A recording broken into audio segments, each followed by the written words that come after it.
Your son doesn't belong to my brother, Amanda announced, standing up at our weekly family dinner. The room fell silent, wine glasses frozen midway to lips, forks clattering against plates. I felt my husband Michael's hand tighten around mine under the table. My name is Olivia, and at 35, I never expected to have my sister-in-law try to destroy my family over a Sunday roast. But there she stood, perfectly styled as always, holding what she claimed was proof that my 8-year-old son wasn't her brother's child. I have the DNA test results right here, she continued, pulling out an envelope with theatrical flair. I had Tommy's hair tested against Michael's. The results speak for themselves.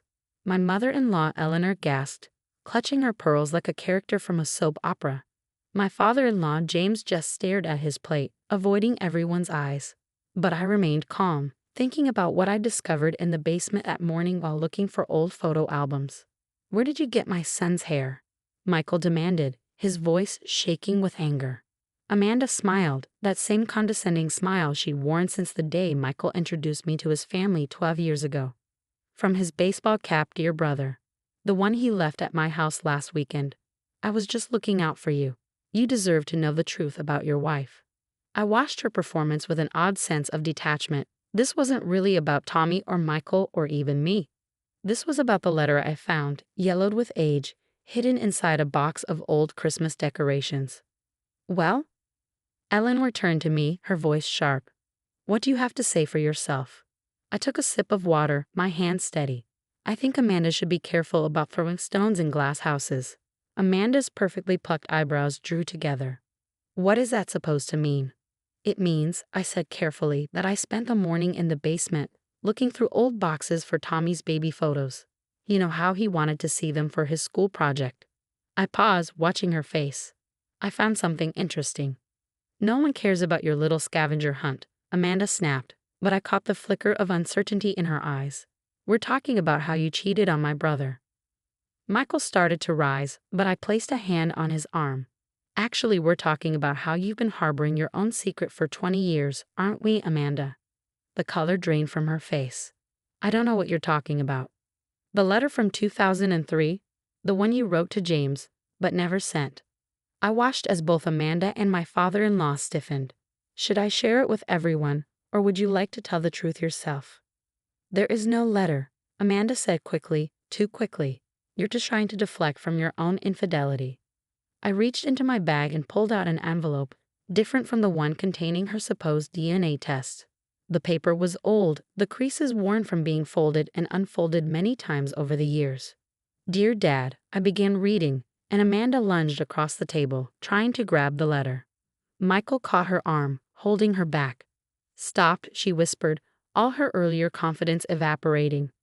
"Please." Eleanor looked between us, confusion replacing her previous condemnation. "What's going on?" "James, what is she talking about?" James had gone pale, his hands gripping his napkin so tightly his knuckles were white. "That was a long time ago," he muttered. "What was a long time ago?" Michael asked, still holding Amanda's arm. I carefully folded the letter, tucking it back into my bag. "Should I continue, Amanda? Should I tell them about how you found out James isn't your biological father? About how you discovered your mother's affair with her tennis instructor? About how you've been blackmailing them with this information for 20 years? The silence that followed was deafening. Eleanor's face had gone from red to white to gray. Amanda had slumped back into her chair, tears streaming down her face, ruining her perfect makeup. "That's not true," Eleanor whispered, but her eyes told a different story. "Isn't it?" I asked quietly. "The letter spells it out pretty clearly. How Amanda found out when she was 15. How she threatened to tell Michael unless she got everything she wanted. The car for her 16th birthday, the expensive college, the down payment for her house. All paid for with her silence." Michael released Amanda's arm like it had burned him. "Is this true?" he asked, looking between his sister and his parents. "All these years you've been lying to me." Amanda wiped at her tears, leaving black streaks across her cheeks. "You don't understand. I was just a kid when I found out. I was scared and angry and you've been manipulating everyone ever since," I finished for her, "including trying to destroy my marriage with false DNA tests because I wouldn't loan you money last month for your gambling debts." The DNA test envelope lay forgotten on the table. I picked it up, opening it. Let me guess. These results are fake, just like the story you tried to spin. Amanda didn't answer, but her silence was confirmation enough. How dare you? Michael's voice was low, dangerous. How dare you try to hurt my wife, my son, just because she wouldn't enable your addiction? Eleanor had started crying quietly while James stared into space, looking older than I'd ever seen him. The perfect family facade had finally cracked, revealing the secrets and lies beneath. I found that letter this morning, I said into the heavy silence. I wasn't going to say anything. It wasn't my secret to tell. But then you tried to destroy my family, Amanda. You tried to make my son question his identity, my husband question his marriage, all because I refused to give you money for your gambling debts. Tommy was at a sleepover, thankfully missing this implosion of family trusts. I thought about him, about how much he looked like Michael, about how Amanda's cruel lie could have hurt him if things had played out differently. I said, standing up and gathering my things, that this dinner is over. Michael? My husband stood, his movements stiff with anger. He looked at his family, his sister who had tried to destroy his marriage, his parents who had lied to him his entire life. And I saw the moment he made his decision. We're leaving, he said firmly. Don't call us. Don't try to explain. We need time. As we walked to the door, Amanda called out, her voice small and broken. Olivia, wait. Please, I'm sorry. I turned back one last time. No, Amanda, you're not. You're just sorry you got caught. There's a difference. The drive home was quiet, Michael's hands gripping the steering wheel too tightly. I knew we had a long conversation ahead of us, knew this revelation would take time to process. But we would face it together, stronger for having weathered this storm. Amanda's attempt to destroy my family had backfired spectacularly, exposing her own secrets instead.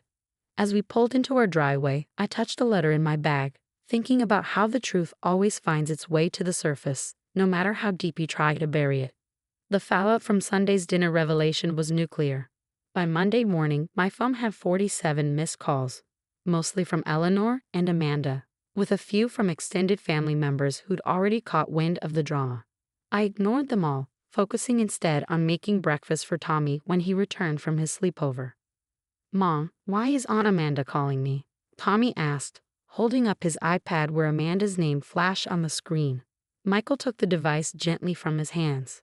Aunt Amanda isn't feeling well right now, buddy, he said, declining the call. We're going to give her some space for a while. I watched my husband with our son, seeing the subtle ways they mirrored each other, the same crinkle between their eyebrows when they were confused, the identical way they tilted their heads when listening. Amanda's cruel attempt to question Tommy's paternity seemed even more absurd in the bright morning light. The doorbell rang around noon. Through the peephole, I saw Eleanor, perfectly coiffed as always, clutching her designer handbag like a shield. Please, she called through the door. We need to talk about this as a family. Michael appeared behind me, placing a hand on my shoulder. Do you want me to send her away? I thought about it for a moment, then shook my head. No, let's hear what she has to say. Tommy's upstairs playing video games. He won't hear anything. Eleanor burst into tears the moment we let her in, mascara tracking down her carefully made-up face. You have to understand, she pleaded, sinking onto our couch. It was a different time. James and I were having problems, and Richard, the tennis instructor, he was just the man you had an affair with, Michael finished flatly. Just Amanda's real father, just the truth you've hidden from me my entire life. I never meant for anyone to find out, Eleanor whispered. But Amanda, she found letters I'd kept. She was so angry, so hurt. She threatened to tell everyone, to destroy our family's reputation. We just wanted to protect her, to keep her from that pain. So instead you gave her everything she wanted, I said. You let her manipulate you for 20 years, and now she's trying to destroy my marriage because I wouldn't enable her gambling addiction. Eleanor flinched. The gambling. We didn't know how bad it had gotten. She told us she needed money for home repairs, for medical bills. We didn't realize that she was lying. Michael's voice was hard. Like mother, like daughter, I suppose. The silence that followed was heavy with 2 decades of deception. Eleanor twisted her wedding ring, a nervous habit I'd never noticed before. James isn't even my real father, Michael said suddenly, laughing without humor. All these years of him comparing me to Amanda, favoring her, and she's not even his biological daughter. The irony is almost poetic. No. Eleanor's head snapped up. No, Michael, you were James's son. That's part of why it was so hard. Amanda was from my mistake. But you were our miracle baby. We've been trying for years before you came along. You were absolutely your father's son. I reached for Michael's hand, squeezing it gently. Despite everything, I saw the relief in his eyes at this confirmation. Where's Amanda now? I asked, steering the conversation back to the immediate problem. Eleanor dabbed at her eyes with a monogrammed handkerchief. At home drinking. She's not handling this well. The casino called James this morning. She owes them over $50,000. That's not our problem, Michael said firmly. But she's family, Eleanor protested. Family? I stood up, anger finally breaking through my calm exterior. Family doesn't try to destroy someone's marriage. Family doesn't attempt to make an 8-year-old boy question who he is. Family doesn't blackmail each other for 20 years. Olivia? Eleanor reached for my hand, but I stepped back. Please, you don't understand what it's like to protect your child from painful truths. No, I agreed.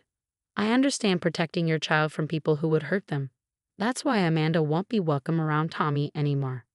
Eleanor's face crumpled. You can't keep my grandson from me. Watch us, Michael said, standing beside me. You and James and Amanda, you've all shown exactly who you are. Tommy deserves better than to be around people who lie and manipulate and try to hurt his parents. We can revisit this decision, I added, seeing Eleanor's devastation. But only after Amanda gets help for her gambling addiction, and only after you and James demonstrate that you can be honest with us. No more secrets, no more lies. The doorbell rang again, and through the window, I saw James's car pulling up behind Eleanor's in our driveway. Amanda was in the passenger seat. No, Michael said firmly, seeing them too. They're not coming in. This isn't happening today.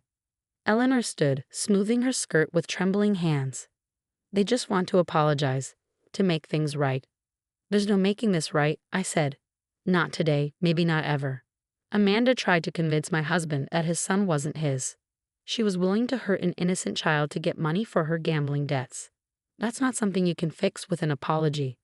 Through the window, I watched as Amanda got out of the car, makeup-free and disheveled, so different from her usual polished appearance. She was clutching something that looked like papers. Please, Eleanor tried one last time. Just hear them out. Michael opened the front door before Amanda could ring the bell. Go home, he said, his voice leaving no room for argument. All of you, go home. We'll contact you when we're ready to talk, if we're ever ready. But I have proof. Amanda thrust the papers forward. Proof that I'm getting help. I registered for Gamblers Anonymous this morning. I'm seeing a therapist this afternoon. Please, I'll do anything to fix this. I looked at the woman who had tried to destroy my family just yesterday, now standing on my porch begging for forgiveness. Part of me wanted to slam the door in her face, to let her live with the consequences of her actions.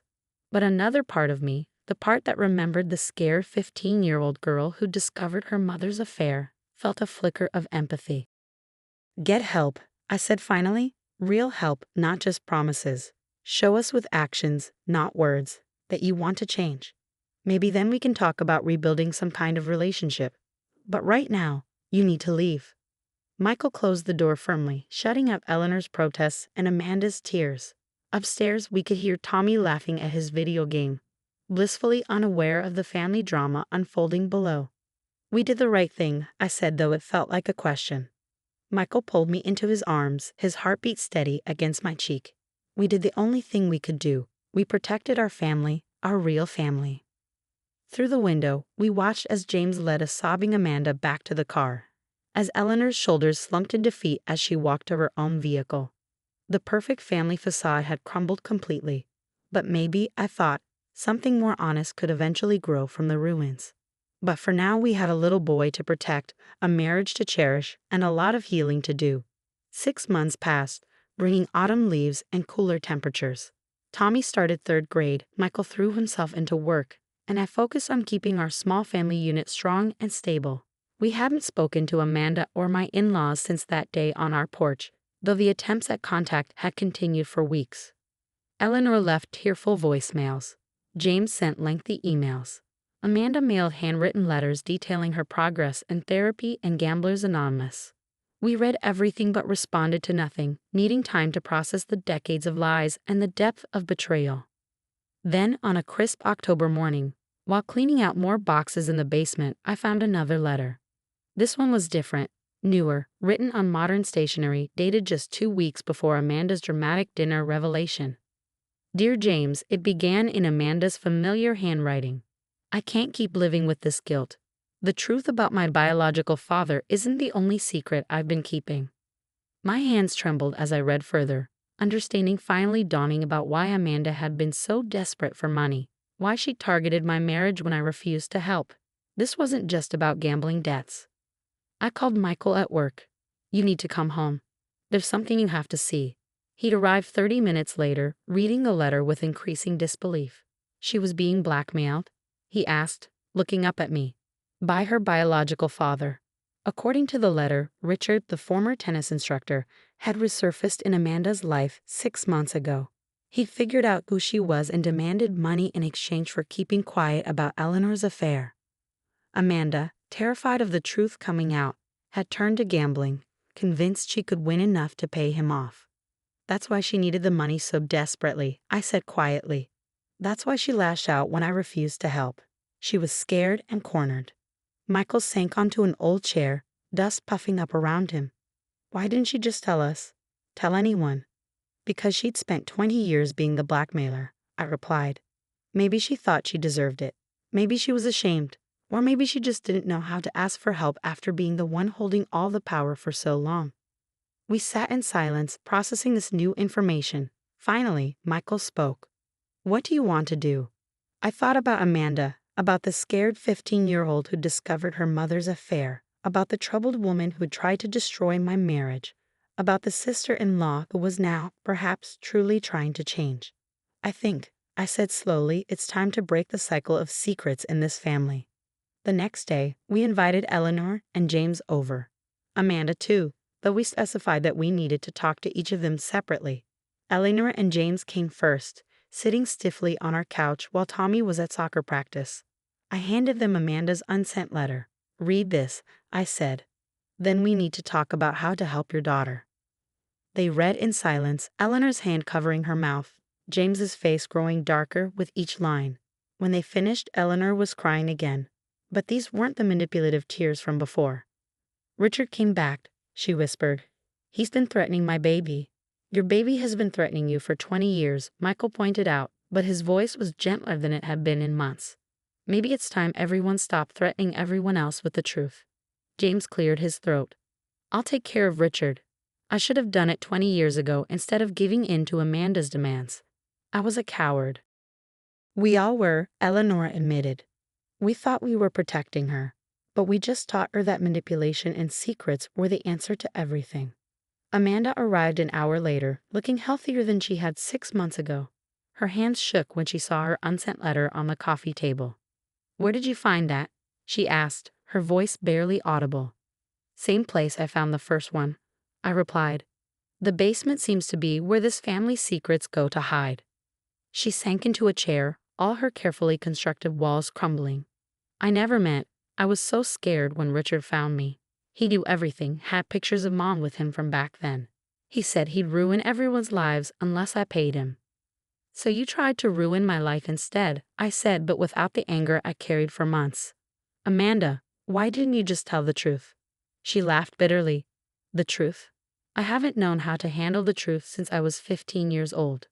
It was easier to be the one in control, the one holding the threats over everyone else. Until it wasn't. Michael leaned forward. Tell us about Richard. Everything. So she did.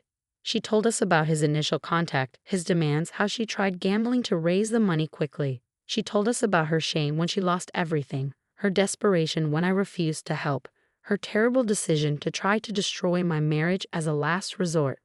I know it doesn't make it right, she finished, wiping her eyes. Nothing makes it right, but I am getting help. Real help, not just for show. My therapist, she's helping me understand why I became the person I did. Richard won't be a problem anymore, James said firmly. I've already contacted my lawyers. He'll learn what happens when you threaten my daughter. Your daughter? Amanda looked up, tears spilling over. You've never, even after knowing I wasn't really yours. James moved to kneel in front of her chair. Biology doesn't make a father, Amanda. 20 years of secrets and blackmail didn't change the fact that you're my daughter. I failed you by giving in to your demands instead of helping you heal. I won't fail you again. I watched this broken family trying to mend itself, thinking about the power of truth to both destroy and heal. Michael squeezed my hand, and I knew he was thinking the same thing. We can't go back to how things were, I said finally. Too much has happened.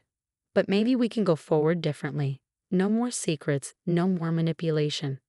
Just truth, even when it's hard. Even when it hurts. I'd like that, Amanda whispered. I'd like to know who I am without all the secrets. Then that's where we start, Michael said. And maybe eventually you can be part of Tommy's life again. But only if you continue getting help, only if you prove we can trust you.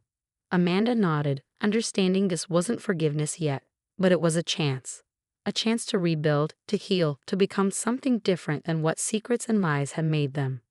Later that night, after everyone had left, Michael and I sat on our porch swing, watching the stars emerge. Do you think we're doing the right thing? He asked, giving them another chance. I thought about the letters in the basement, about family secrets and the damage they cause, about the possibility of healing if you're brave enough to face the truth. I think, I said slowly, that sometimes the hardest person to forgive is yourself. Amanda's learning that. Your parents too. Maybe that's where real change begins. He pulled me closer, and we sat in comfortable silence, knowing that while the road ahead wouldn't be easy, at least it would be honest. Sometimes that's all you can ask for in a family. The chance to start again. With truth as your foundation.